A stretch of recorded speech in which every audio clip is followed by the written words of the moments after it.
I'm Jason Klamm, and this is the Comedy on Vinyl podcast.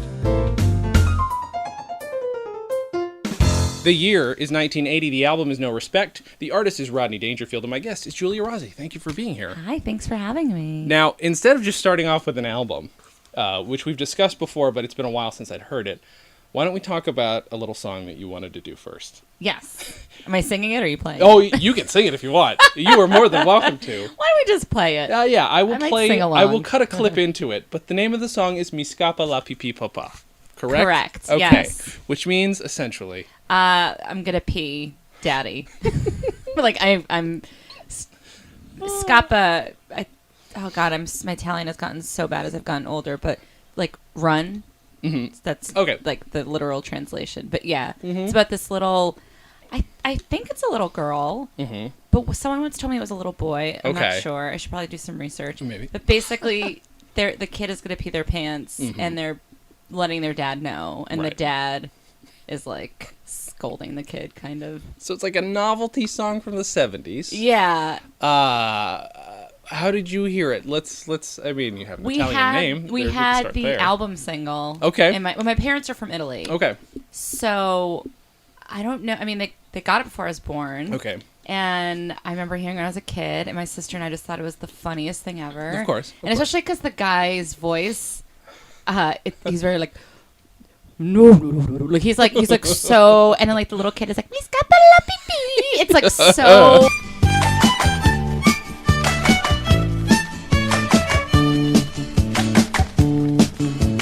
Con I nostri chiar di luna, quando al cinema si va, il bambino mio fa festa e un po' anche il suo papà, ma nel buio sul più bello lui ti dice così: Mi scappa la pipì, mi scappa la pipì, mi scappa la pipì, papà. Mi scappa la pipì, mi scappa la pipì, mi scappa la pipì, papà.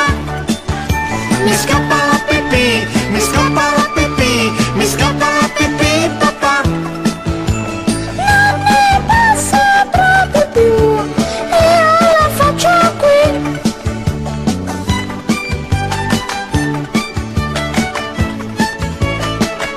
And my mom watches the RAI Italian network that you can get in the US, and all the sketch shows still kind of have the same cadence. Okay. All right. This it's kind of similar to Telemundo a little bit, but not as wild. Okay. Yeah. That's hilarious. Yeah, yeah. Oh my God. Is it a cadence that is similar to the language? I mean, is that... It's more like, and maybe English sketches sound the same to other people. I have no idea. Question, yeah. But it's just this sort of woo, the guys' voices are very low and the kids are very much it's very extreme. Yeah. Yeah, that's and amazing. Yeah, I love it.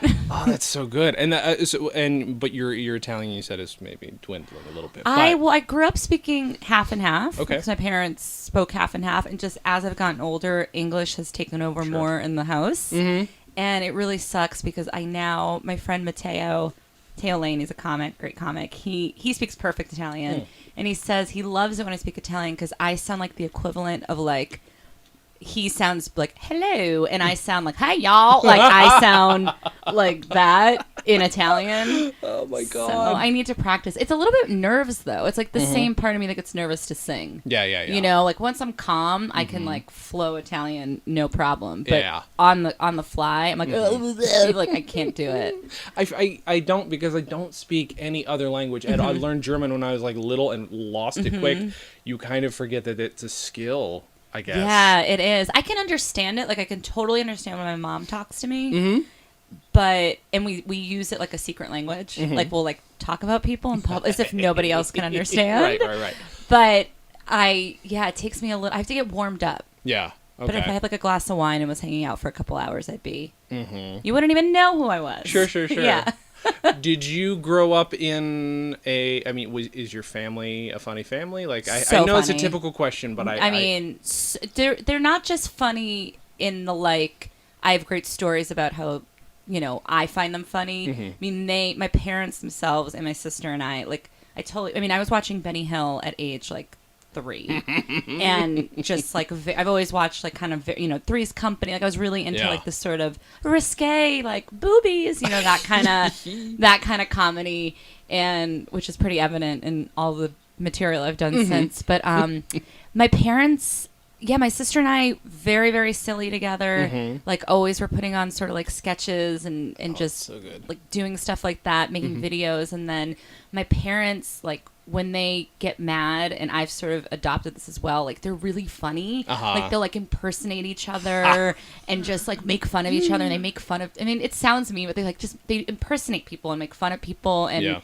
they're really, really animated. And I swear the two of them, like had they been born in a different whatever, they probably would have been performers. Yeah. They're just so funny. Yeah.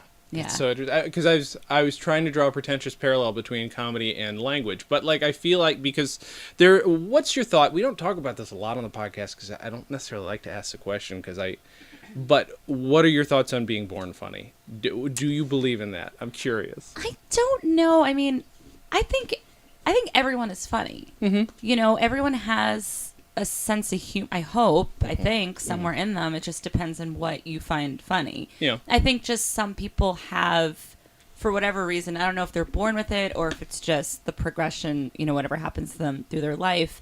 Some people just have a natural or innate ability to translate it. Okay, yeah. In a way. I mean, so my sister and I are both very funny, but for whatever reason growing up, and I think I know why. She was the older sister, so she was the one my parents would hand like the instructions to the VCR to and the video camera and be like, "You're the older one, you figure it out." And they'd be like, "Now aim the camera at your sister," and then I'd be like, "Look at me dancing," So even though we both grew up with this sense of humor, sure. I think because I was in the position of young cute one, that I was I was more of the novelty. Interesting. Yeah. So does that mean that I was naturally born as more of an entertainer than her? I don't think so. Right. I think it just, maybe if I had been born first and her second, it would have been different. Sure. Who knows? Yeah. But I think I definitely inherited, I don't know if it's a scientific thing or just watching thing, but my parents, they're very animated. But beyond just immigrant animation, they're just animated people. Yeah. Yeah, especially my mom. My mom like killed it in the cell phone store a couple summers ago. Like she's this like adorable little Italian housewife. She's not super social, but when you get her out, she's like lights up. And I took her to get a new cell phone, and she had to like they made her call my dad to approve the purchase. Oh, sure, yeah. On like a $20 flip phone. Oh, God. And she's like putting the phone down and going, "My husband, oh, what a donkey." And then like a whole circle of cell phone store employees just surrounded her and were like mesmerized. Of course. And then she just started like punching shoulders and being like, when your husband does this? And like it was, my God. I mean, it was amazing. Holy shit. Yeah, I was like, oh, you're a better comic than me. I can't even. Yeah. Oh my. So good. That's fantastic. Yeah.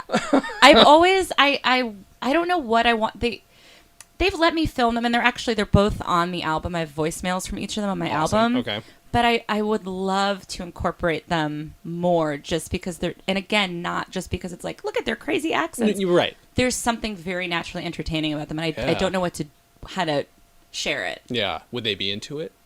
I don't know. I mean, sometimes it depends on the mood that they're in. I mean, if there was a production team and a paycheck behind it. Sure.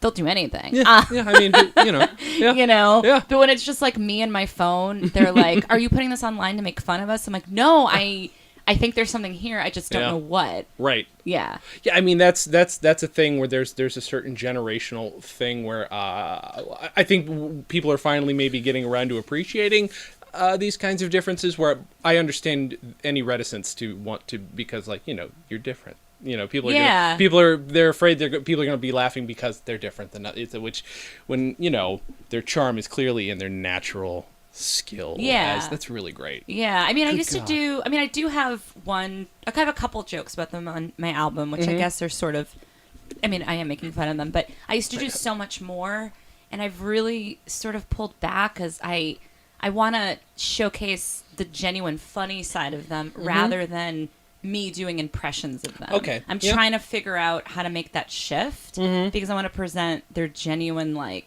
great personalities. That's hard to do because Very it's hard. so much easier to have just like, no, here's my skew on a thing in life. Whereas, no, this person's like genuinely funny. I sometimes think they're funnier than I am. Yeah. How do I put them into my act without physically putting them on stage? Like, Yeah. that is interesting. How Yeah. how do you talk about how funny somebody is? Like, Well, they did agree to, and I hope they both stick to their agreement. I'm having an album release party, and they agreed to let me Skype them in on screen. awesome. So, hopefully, my dad's very moody, so he says yes when he's had a beer. Aha. Yeah.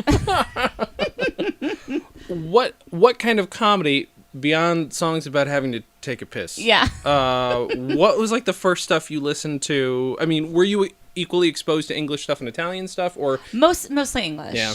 I wasn't a kid that grew up sort of super focused on stand-up. I was very much a sitcom kid. Okay. I mean, any 80s, 90s sitcom, and also 70s sitcoms, because I watch all the reruns. Sure. I mean, obsessed. Like, I want to be Mrs. Roper. I feel like at this point that could be a goal in a few years that I become that character. I love a nice kimono, muumuu style outfit. And I also just loved her, like, she's so horny, and it was such a great dynamic. Like, I just grew up with that stuff, watching, like, all the National Lampoons Sure. and all that stuff. And just that was sort of my first exposure into liking comedy and funny stuff. And then I would say the first stand-up that kind of I connected to was when I was a teenager was Margaret Cho. okay? Because of the immigrant thing. Okay, I sure. really related, even though it was, different ethnicity, I really related to that. Yeah. So she was, I always liked other people before that, but she was the one that made me go, oh, maybe I want to talk into a microphone. Yeah, Which is yeah. what I thought it was then. I was like, oh, you're just talking to a microphone. Right. Yeah. Right. Of you course. don't write, you don't have to do any work. That's the interesting thing too. Is about if you're a second generation comic, there is. I mean, obviously, there are beats that you can hit that anybody else has done. I mean, like, one of the big things I feel like is sort of like hand-holding of your parents. Not necessarily that they're not competent, but that sometimes you're the one who's got to translate, even not linguistically, but translate culture sometimes. Oh, yeah. You know what I mean? Like, I feel like that's kind of a bit that, or a beat that a lot of people do if they're like second generation or first generation, where did they... I'm trying to think. Was any of this comedy given to you through them, or were you just watching stuff on your own? I mean, I guess the parts that were given to me through them was when we watched sitcoms together and we watched Benny Hill and all those kinds of things Sure. together. And then stand up, no, that was sort of the direction. Well, not to jump the gun on what we're going to talk about. No, it's best. I was trying to segue. and I Okay, did it yeah. plural, I mean, so- my parents, especially my dad, they're both huge Rodney Dangerfield Okay, fans. yeah. So, I mean, I don't even know if they could quit. They just love saying no respect. Uh-huh. And they refer, a lot of immigrant people do this. They just refer to people by, like, the Chinese guy, the black guy, and they're like, the no respect guy. Like John Candy is Uncle Buck. Like, that's, they don't have time for names. So he was a comic that was like a known person in our house. Yeah. Yeah. And they were okay with it, given like the filthy language that sometimes comes out of this guy's mouth. I mean, I've been filthy, like I said, since I was watching, like I said, Benny Hill Sure. when I was a toddler. So, and also, care. in Italy, I mean, my mom would get Italian magazines mailed to her, and it's like topless women on a beach. I mean, it's very. I was drinking wine mixed with 7-Up when I was like 8. All like right. it's Yeah. It's funny because they very much raised me like, don't have sex before marriage will kill you, but also look at these titties. Yeah. Right. No, I was Yeah. exposed to the same stuff. My parents wouldn't let me watch violence or anything, but boobies, fine. They Yeah. didn't care at all. Boobies and really good comedy usually, and sometimes a mix. Monty Python was a good mix. Benny Hill also. I'm pretty sure they made me watch a lot of Benny Hill. Do you remember when you first heard No Respect? I don't know if I remember hearing when I heard the album because Okay. we didn't buy the album, but I just remember hearing the phrase. And my dad being like, oh, it's like that guy, no respect. And then he would just like walk around the house saying that. And I'm like, cool. Probably, gosh, I don't know. I mean, I must have been like 6 or 7 when I first sort of remember that being a part of the language in the household. Yeah. I want to know, I am curious then about, like, what about his character translated enough to your dad? Like, do you know? Can you tell? I think he was, I feel like Rodney Dangerfield was, and again, I don't really remember too much because I was little, but on TV a lot. Like, he made a lot of appearances, and also all the movies that he was in. And my dad has always, he loves Archie Bunker character. He loves Fred Sanford. My dad is a combination of both of those characters. So he really connects to these, like, I'm just a guy trying to, like, get by. Why does everyone got to bust my balls? Like, that's my dad is so simple in that way, and it's beautifully simple in that way. Sure. And and then my mom, got on board with that too. Yeah. Is your connection just like these are just solid one-liners? Like, what was the stuff that appealed to you the most? I mean, I think my main connection is that he is a comic that my parents actually can put a name and face to and have a connection to. I love that he got his break and start so late. Yeah. Because I mean, this is something I could talk about for 5 hours, but I very much feel like a late bloomer, even though I've been in and out of comedy since I was like 20. But it took me a very long time to fully commit to not just comedy, the entertainment business. So I love hearing stories of people that figured it out later or like got to start later. I mean, granted, he's a guy. Sure. He does. Yeah. Hopefully things are changing. But so I love that. And I just like his... one-liners is not my specialty. Sure. And I really admire people who can do it. I mean, I also love, Louis C.K. I love because I feel more connected to him because I'm more of a storyteller comic. But when I do write a one-liner, I am like I can't believe I did it. Twitter, like, it was actually Twitter that helped me be a better one-liner comic. Okay. Because I was like, oh, this is a fun skill to learn. And like one of the first jokes, it might even be the first joke on No Respect is, it makes me laugh so hard. I think he says, like, my dad worked in a bank. Do you know that joke? And he's like, and he stole pens. And it's like, it made me laugh out loud when I re-listened to it on the plane here.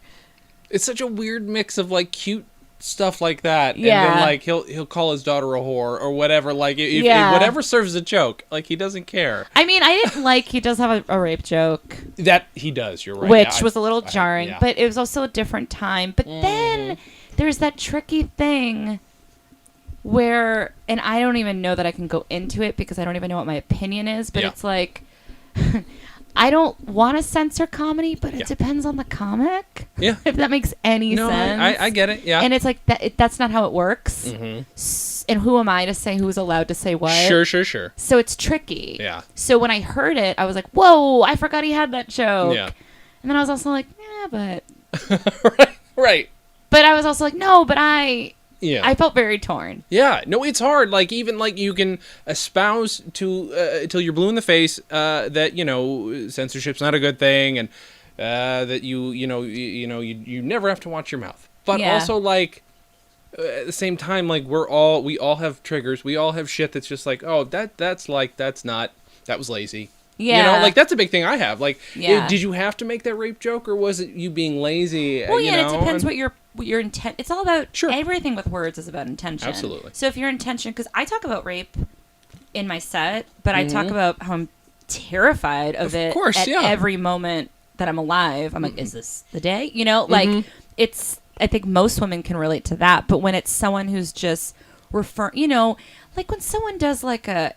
Oh, I was an altar boy, but I guess I wasn't hot enough to get hit. I'm like, right. First of all, 100.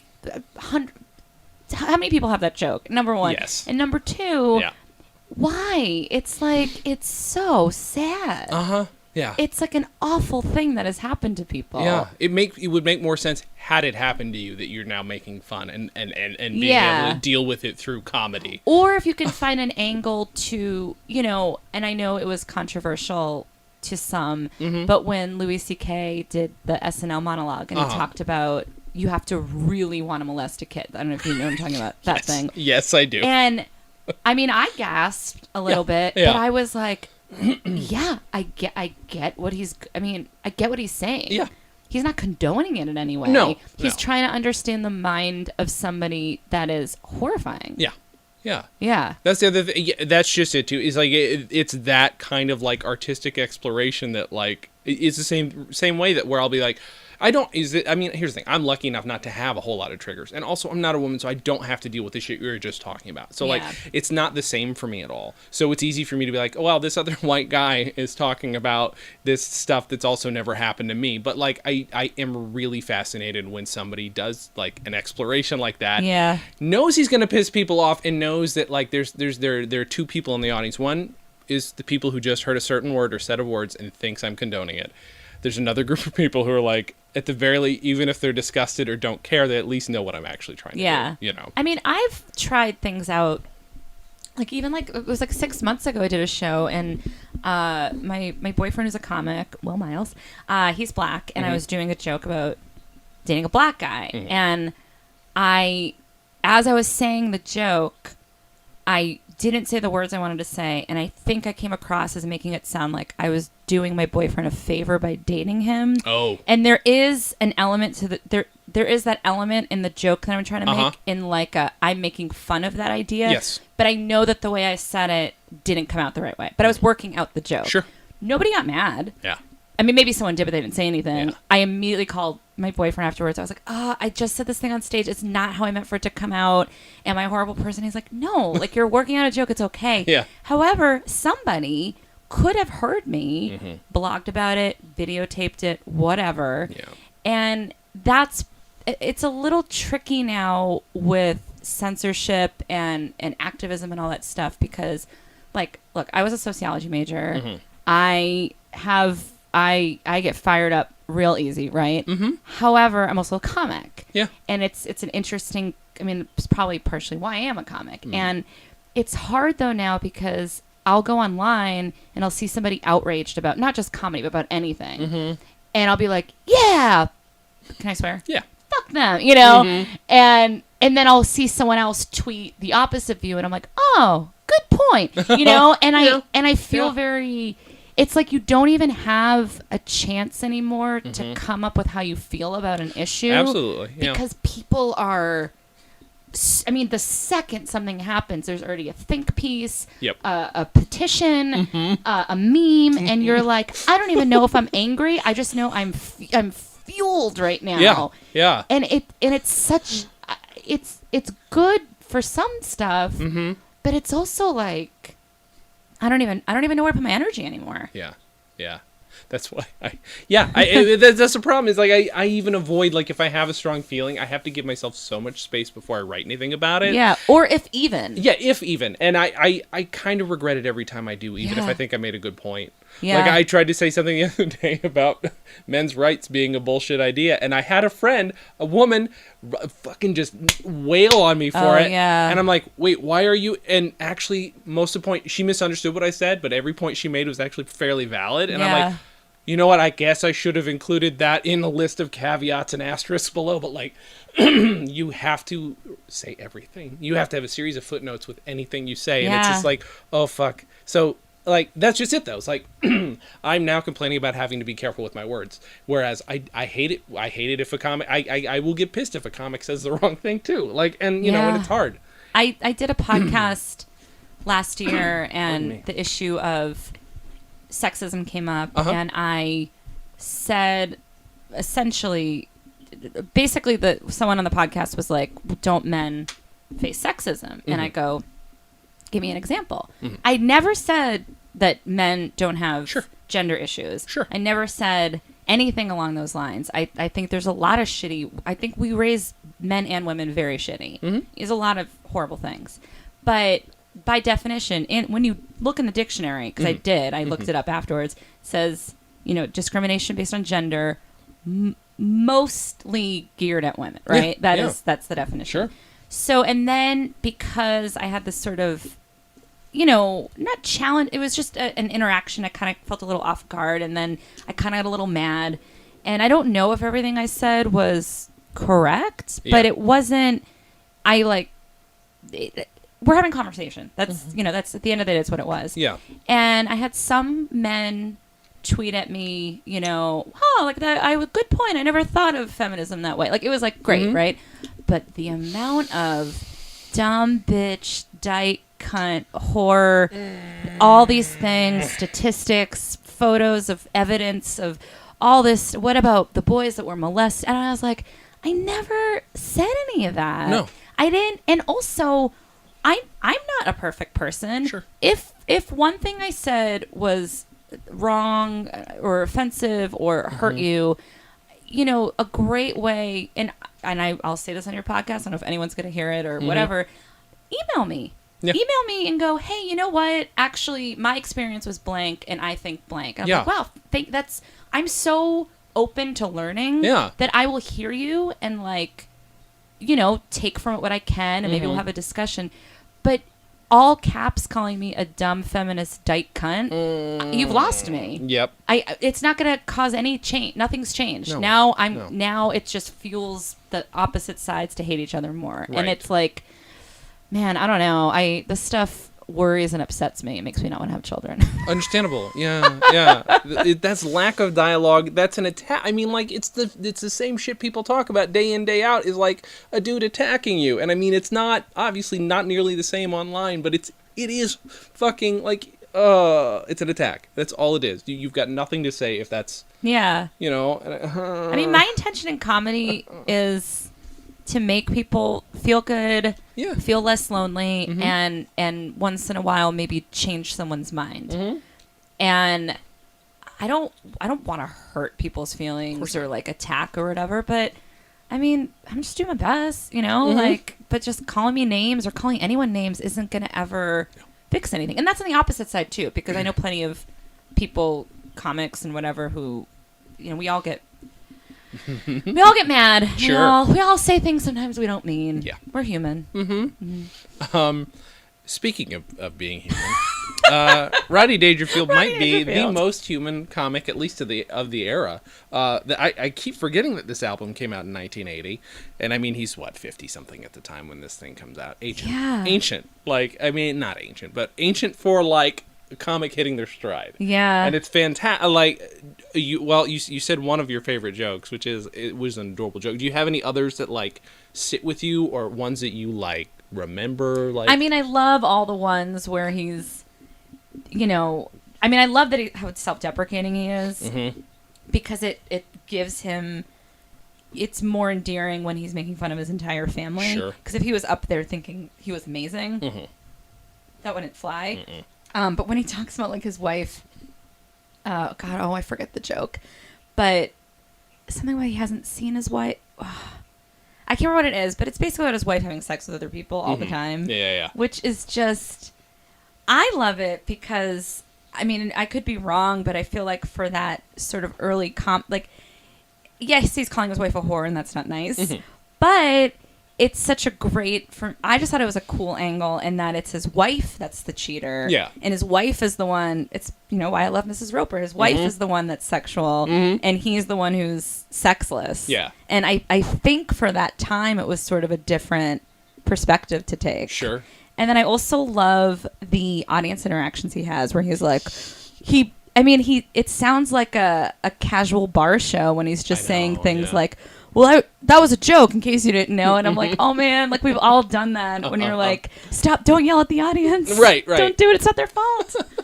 But he can get away with it too. Yeah. That's the other thing. Like, everything he does just goes over gangbusters. So. Yeah. And when he opens with a song and stuff, I'm like, that sort of element of comedy being a show is something that I wish was still true today, instead of I'm a Vine star, Yeah. Which this is the third radio thing I've done this week where I said Vine star, so sorry.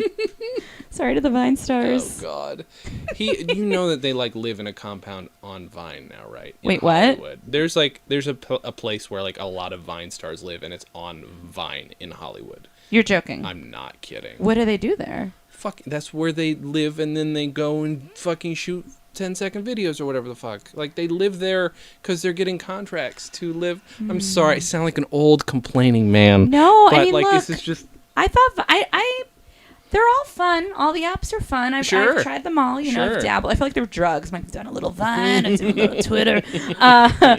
But it's like, it's not why I got into this. No. But I have to do it. Yeah. Yeah. I don't want to. You know, it makes me think, like, when I think of, whenever somebody, if you mention an album that I've heard, especially one that I've listened to recently, like, the picture I have in my head, and I'm kind of wondering what you picture in your head the room looking like. I mean, you know how small it is. Well, you can assume how small it is. But, like, when I picture it, he just sounds sweaty. He sounds like a guy just in a dark room. He doesn't necessarily sound like a smoker, but, like, there's something about him that he just oozes just like, you look at the cover of the album. Yeah. He looks like he's just not put together at all, and I know it's an act, but, like, I don't know. What do you picture when you hear this? I imagine he is in, like, the original Room at the Comedy Store. But even darker. Mm-hmm. And, yeah, that's what I kept imagining. And for some reason, like, blue lights instead of red lights, which I think is what the original Room had or has. But, yeah, a place like that. And just, I mean, I kept thinking Vegas, but I don't think it was in Vegas. Right, yeah, it doesn't. Yeah. But he's got that, you know... There's like a Rat Pack element to it, but like, you know, a little disheveled. Sure. Yeah. Yeah. He's like the Rat Pack that's been gambling and drinking all night. You know. Yeah. But I don't know, guys like that, and again, it definitely goes back to my dad. Like, there's this like rough, blunt sort of like, the world's a piece of shit, you know. And I find it so endearing. Yeah. And familiar. I think it's probably where the appeal is honestly from a lot of people's dads. Like, this is a guy, I mean, for me, it's different. I didn't grow up with a dad like that, but, like, I don't know. I feel like maybe part of me wanted to have known a dude like that. Like, I grew up in, like, a redneck part of upstate New York, so, like, I feel like, I don't know, there's just something that appeals. It's like, maybe we all need, like, this weird little role model of a dude who acts like that. If we don't have it, we get Rodney Dangerfield. Yeah, well, there's this, like, element where they can, I mean, the things that come out of my dad's mouth, you know, I'm so grateful sometimes that we're indoors. and then when I confront him on it, he's like, but what? I mean, that's true. The guy looks like a, you know, and it's so not PC and it's so inappropriate. But he can get away with it because he's like, but he likes everybody. Yeah. And he's a nice guy and he's really generous and it's almost like he's worked really hard and earned a right to be a dick, you know? And you're just like, yeah, I guess. Like, it's a little refreshing sometimes in the world of overly sensitive PC. And again, this is coming from someone who I can be that way at times. Sure. Yeah. But it's okay to be PC when I want to. Basically, what I think is the way to go. Yeah. Yeah. No, I totally relate. That's why I don't say anything online. Yeah. I know I'm going to contradict myself one of these days. Like, I remember one time saying that I hate the term equal opportunity offender. It really bugs me. And I'm like, you should never use it, blah, blah. And then a friend of mine posts, Trey and Matt from South Park said it once in this article. I'm like, oh, fuck, God damn it. Why'd you have to do that? I love their shit. I know what that means. It's just an excuse to say whatever you want because that's satire. And it's like, I've always hated it's a blanket term where I'm like, people just want to be lazy. Yeah. Like, I'm a big fan of, like, picking your targets carefully. I'm a big fan of punching up and, like, you know. I mean, this is a guy, that's the other thing about Rodney Dangerfield. Maybe he punches up, but it's mostly he punches himself in the face. And that's what's so great about it. Did he have a son and a daughter? I don't even know. I don't know enough about his life, just his albums, you know? Because, I mean, also the thing, too, is when you're making fun of people in your life, it's like if they're into it, then who is anyone else to say that you can and can't say certain things? Yeah. Oh, and then he has the gay jokes. Yeah. But again, that era was, you know, it was considered like this sort of like, oh, look at that guy, you know, like with his purse or whatever. And I mean, I just didn't really laugh at those just because I was like, it's too old for me at this point. But I wasn't shocked based on when the album was recorded. Sure. You know. Sure. Do you get shocked? I feel like I still get, well, maybe I just cringe. Like, I love Eddie Murphy's shit, but like when that stuff comes up, that's the stuff where I'm just like, oh, right, yep, that's Yeah, I don't know what to do. Like I don't know how to react. Yeah. Like and I get upset with myself if my natural reaction is to not react. I'm like, I'm not sensitive enough. Yeah, I mean the Eddie Murphy stuff that my sister and I obsessively watched growing up, the Best of Eddie Murphy Saturday Night Live thing. Like once we got that on VHS, when he does the white guy on the bus. Oh God. And then James Brown in the hot tub. We would act out the James Brown in the hot tub. We still do it. Like sometimes I'll go to her house and I'll take off my coat and throw myself on the ground. And her husband's like, "What are you guys doing?" Oh, that's fantastic. Yeah. Holy shit. That's the other thing too. Is like this is an era of comedians who, if they make it big, they're doing what Eddie Murphy did. They're like, oh fuck it, I'm a concert comic, I'm a theater comic. I'm gonna do movies. Rodney Dangerfield, while he did movies and was well known enough from them, he's never gonna be Eddie Murphy. But like, it's just weird that he goes from like one-liner comic to starring in movies at all. Yeah. I feel like that time though, not that it's done completely, but it's I don't know. It's just like it's different now. It is, yeah. Well, I mean, the look, even now, I mean, maybe, and this could be a shitty, gross generalization, but like, as far as like, yeah, I feel like you could get away with just looking like yourself. I mean, again, he's a dude, so Rodney Dangerfield could look like Rodney Dangerfield all he wanted. Mm-hmm. But also, like Bill Murray, we've come to be used to how Bill Murray looks, but he's kind of a doofy looking dude. You know what I mean? Like, well, you think you can do that now, or you can't? I think less so. I think I think you're going to be held to this stupid standard that doesn't make any sense. I could be wrong though. I don't know. I hear that and I see it and I can think of many examples of that. Mm-hmm. But then at the same time, at least as a woman, and I am not saying it's not still there. Sure. But I definitely feel like in the past maybe 2 years, I've seen so many like average sized women and sort of not perfect women on TV and movies, true. Sure. Which has been really nice to see like a size 8 to 12 on, which is like the average, average. And it's just because I remember, man, it must have been like 5 years ago that a friend of mine who works in the industry told me that a manager told her, I only rep super, super skinny girls or super fat women comics because I don't know what to do with anyone in between. Oh my God. I know. And I was like, cool. Wow. All right. That's interesting. Yeah. And I had an acting teacher told me to get plastic surgery on my face. Holy fuck. Yeah, I wrote an article about it. I'm not even going to get into it. It's like I've told this story so many times. I bet. I'll read the article. Yeah. I think this is, this is probably just my weird perspective. And it's probably just because those movies looked grittier. Maybe that's all it is. It's affecting my brain. Maybe that's the skewing my thoughts. Well, there weren't as many effects, and it was that. Yeah, I see what you're saying. God, I miss that time. Yeah, I know. I do too. I wish I was a grown up in the 80s. Yeah.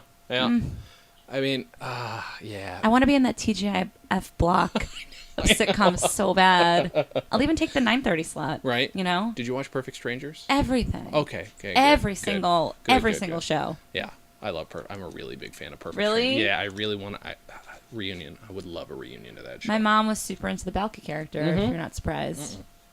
He's the best. Yeah. He's the fucking... Like, he shouldn't be, but, like, it's a dumb character, but at least it's not, like, a real ethnicity that he's poking fun at. Yeah. It's the one that he's intended.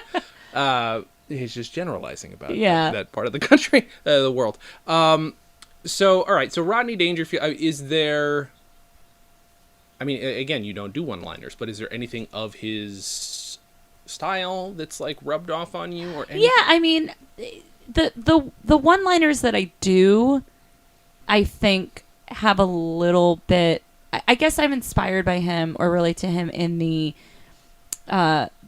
dirtiness at times, the sort of like, and the I'm self-deprecating, not exactly the way he is, but I like to make sure that when I am telling stories, I am the one, even if it's a story about like I have some stories about an ex that aren't very flattering to things that he did, but I hope and try to make it so I am the idiot in it. Yeah. because I chose to stay like even after he did blank, I'm like, I'm still here because I'm afraid to be alone. You know, like so I pulled, I think, from him that like you have to remember that if you're gonna punch, like you said, make sure that you're punching yourself in the face as well. Like I really like the way you said it, and it doesn't have to be so blatant in like the I'm fat and ugly and dumb, you know, because I don't think those things of me. But do I think that I've been those things at times? Absolutely. You know? Yeah, that was going to be my next question is like, how do you do that in a narrative way? It feels like, I won't say easy, but it feels like simpler to like, I can do so many jokes on this theme, one-liner that are all like, this person's stupid, but the joke is actually reflecting back on me. Like, it feels like it'd be harder to do it in a narrative way. I don't know. I mean, I've always told, and it's so funny because just a few years ago, I feel like I had, when storytelling, because I co-host a storytelling show called Strip Stories. We started in New York. It was like 9 years ago. And when storytelling started to become really popular and like its own thing, I remember like people, like some bookers or comics being like, so are you like a stand-up or like a storyteller?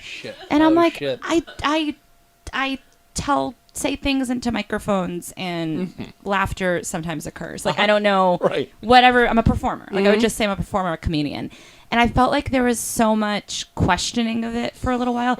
But now so much stand-up that I watch has become this sort of storytelling narrative. And it was like really annoying I don't even know if I'm answering your question. But your question about how to get that in there. I mean,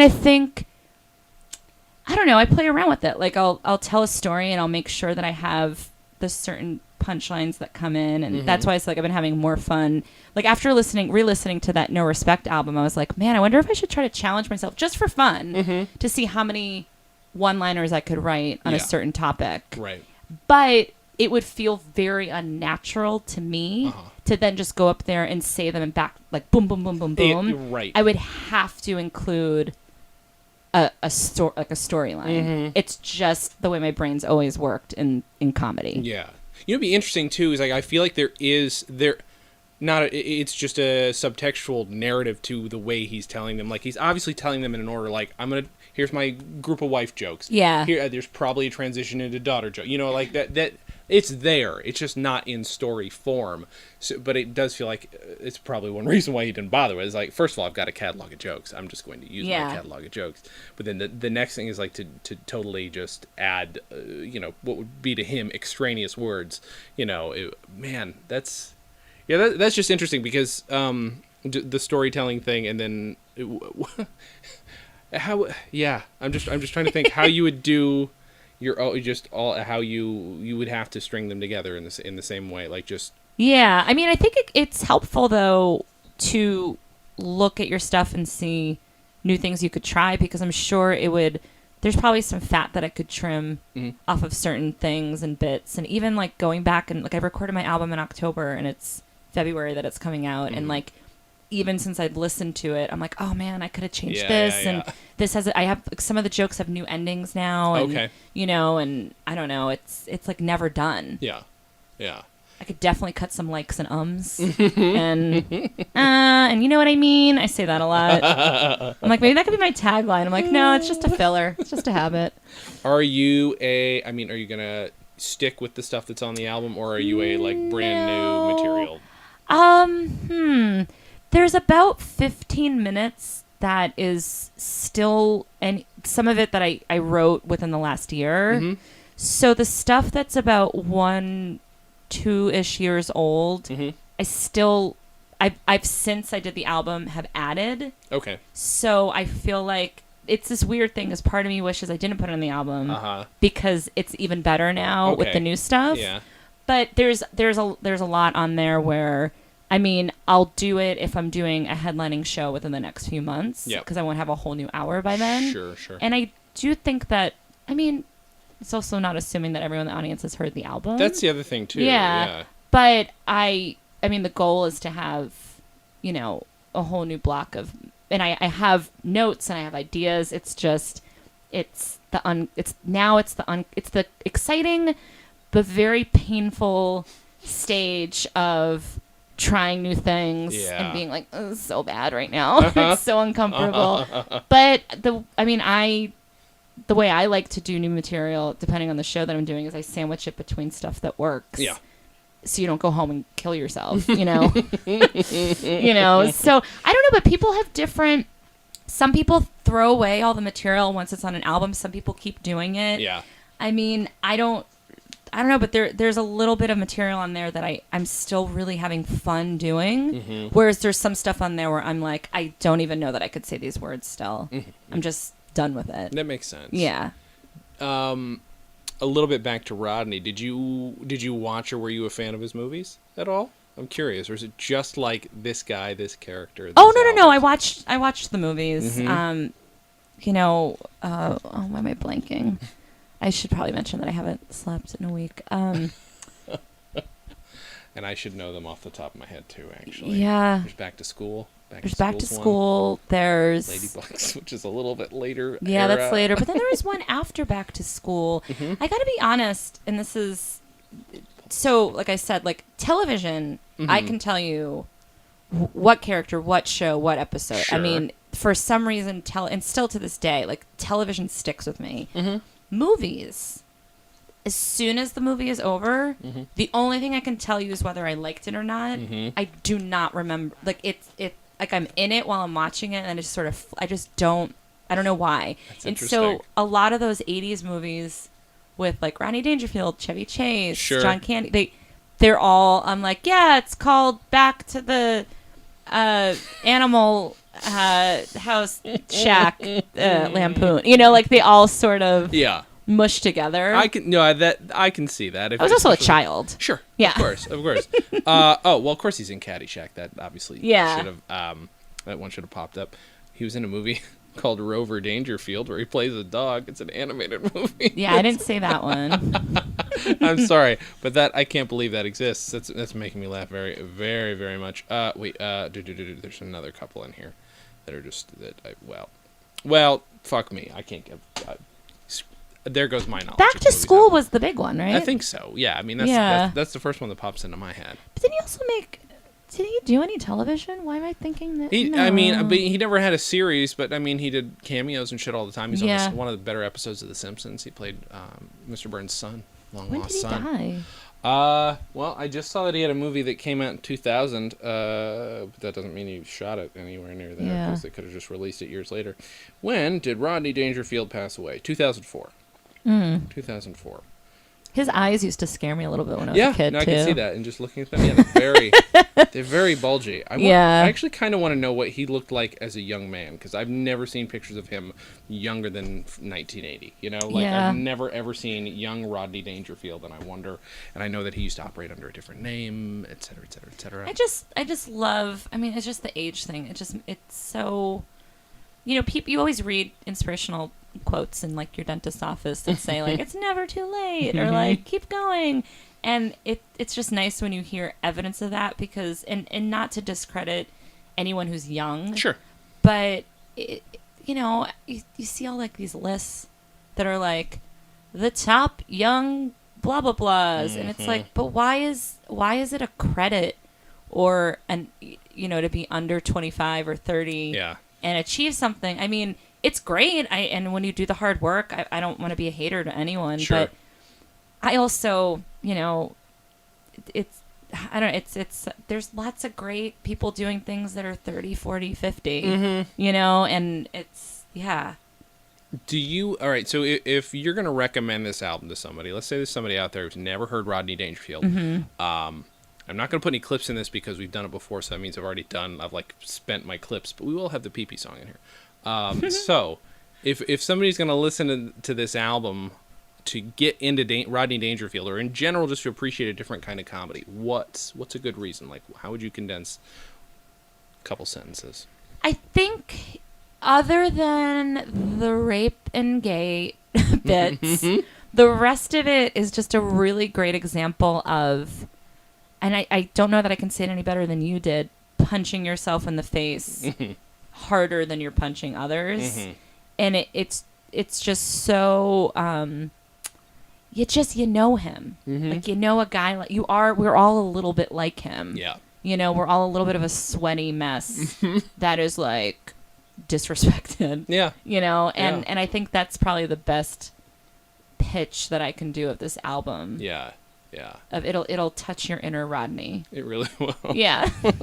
It's got some, I mean, God, there are bits that, I mean, of his in general that are always going to stick with me.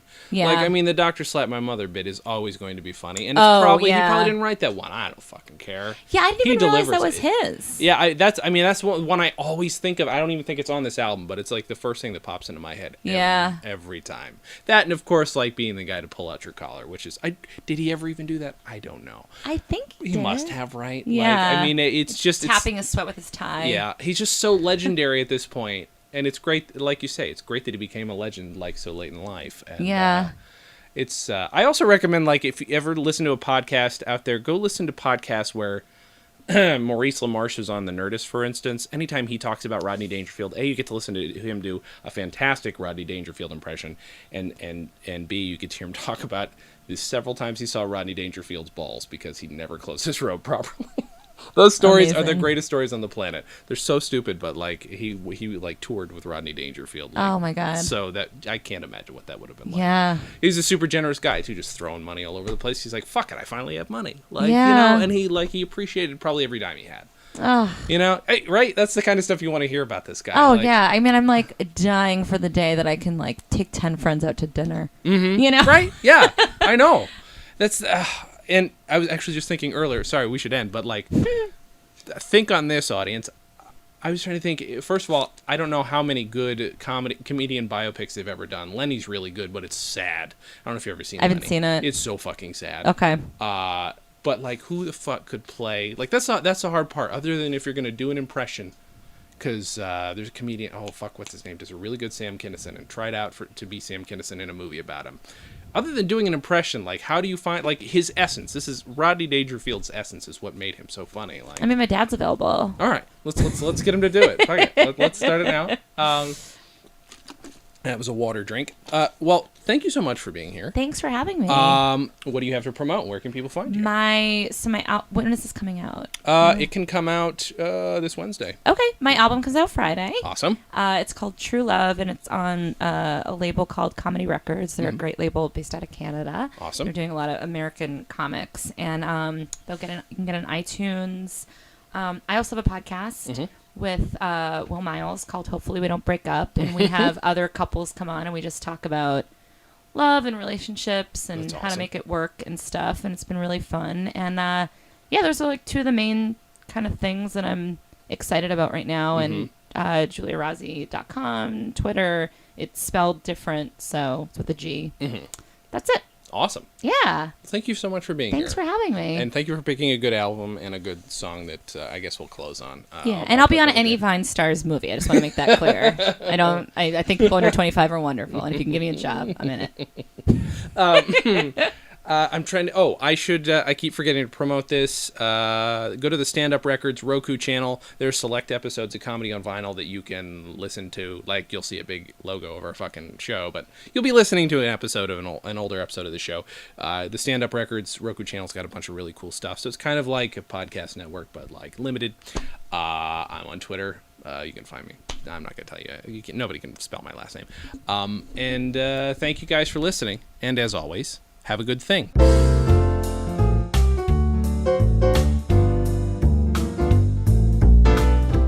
Comedy on Vinyl is a production of Stolen Dress Entertainment. It is produced by Mike Warden and is hosted and edited by Jason Klamm. Our theme song was composed and performed by Richard Levinson. Please visit stolendress.com to listen to our other podcasts, read our blogs, read our tweets, watch our videos, and read our books. Please subscribe on iTunes, and if you like us, give us a 5-star rating and a nice review.